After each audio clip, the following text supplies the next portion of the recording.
Hi everybody, I hope you're okay at home and enjoying your time with your families. Well done everybody that's accessed and done their work online. I've been checking and writing messages to people all day to say well done, so keep up that excellent work. Mrs. Gittins has sent all the teachers an email and asked us to read a story each day. So I'm going to read to you the book, The Thousand-Year-Old Boy by Ross Welford, which is one of the recommended reads from our classroom. Now I don't have it with me, but I've got my Kindle. So I'm going to read you a couple of chapters now and then I'll upload another chapter each day when you log in and do your work. In the morning it should be there. So I hope you enjoy it. Here we go. So, Alfie, would you like to live forever? I'm afraid I cannot recommend it. I'm used to it now and I do understand how special it is. Only I want to stop now.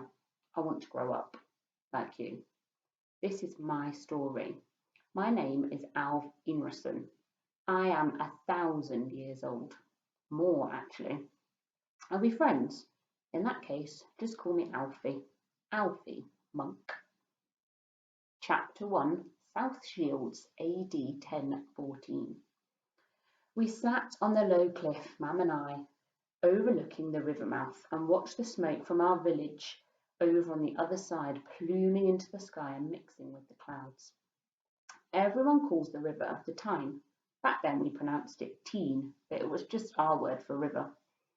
As we sat and Mam wept and cursed with fury, we heard screams from across the water. The smell of smoke from the burning wooden fort on the cliff top drifted towards us. People, our neighbours mostly, huddled on the opposite bank, but Dag the ferryman was not going to go back for them. Not now. He would be killed too. He had run away from us, stammering his apologies as soon as his raft had touched the shore. Above the people cowering on the bank, the men who had come in boats appeared. They paused, arrogantly, fearlessly, then walked over to their prey, swords and axes at the ready. I saw some people entering the water to try to escape. They would not get far. A smaller boat waited mid-river to intercept them. I lowered my head and buried it in Mum's shawl, but she pulled it away and wiped her eyes. Her voice trembled with rage. Say, Alf, say! That is how we spoke then. Old Norse it's called now, or a dialect of it. We didn't call it anything. She meant, look at what they're doing to us, those men who have come from the north in their boats. But I could not. Getting up, I walked in a kind of daze for some distance, but I could still hear the murder, still smell the smoke. I felt wretched for being alive. Behind me, Mam pulled the little wooden cart that was loaded with whatever stuff we'd managed to fit into Dag's ferry.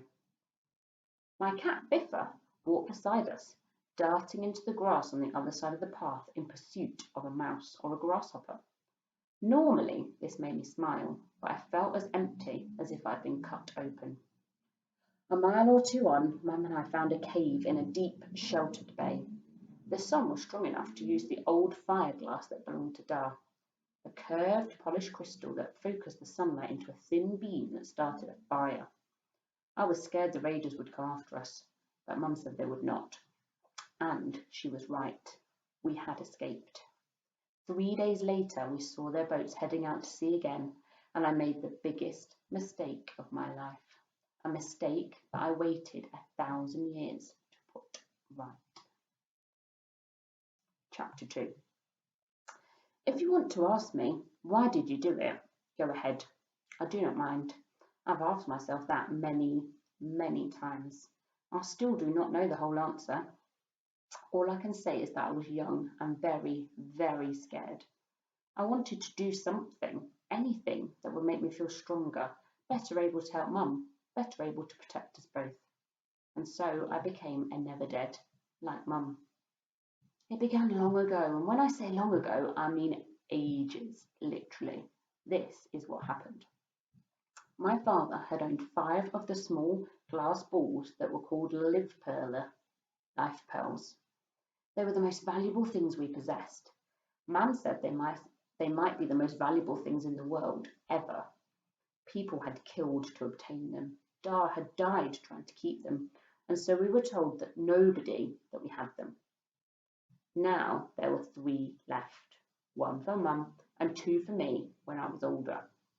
I knew all of that. Mum had told me enough times, Not until you're grown, Owl. You must be patient. But I could not wait.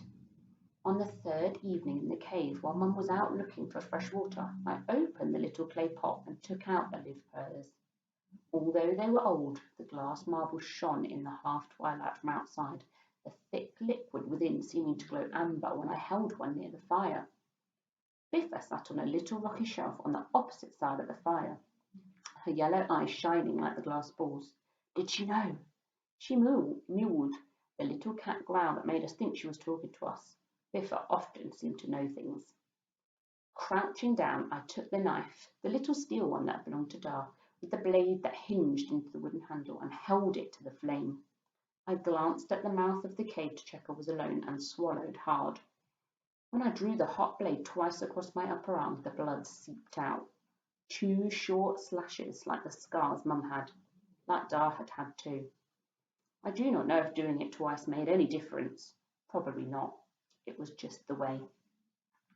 It did not hurt until I used my thumbs to pull the wound apart, and I bit down on the life pearl and the glass cracked. The yellowish syrup oozed out like the blood from my cuts. I gathered it on my fingertips and rubbed it into the wounds. Then I did it again and again until there was none left. It stung like a fresh nettle in spring. What happened next was an accident. I've played it over and over in my mind, like people play videotapes today. Could I have done anything differently? I do not know. I think Biffa was just curious. She cannot have known, but as I said, she was a very knowing cat. Suddenly she gave another little growl and leapt at me right across the low flame of the fire. The knife was still in my hand, and without thinking, I raised it, a defensive reflex. It nicked her front paw slightly, but she did not mewl again. When she landed, I spun round, and in that action my tunic dislodged another life pearl from the low rock shelf where I had placed them. I was unbalanced, and my bare foot came down on it hard, and it cracked open. I stared at it, horrified, for a few seconds. It was bad enough that I'd disobeyed Mum's orders, but now I had wasted another precious life pearl. The thick amber liquid began to drip out of the rock. Thinking only that it should not be wasted, I grasped Biffa by the long skin on her neck and rubbed the liquid into her cut paw. It was not mischief, as I said to Mum again and again over the years. I was just trying not to waste it. Then I wrapped up my arm with a long strip of clean cloth and tied another one around Biffa's leg. She did not even seem to mind. She licked her whiskers, yawned, and curled up again.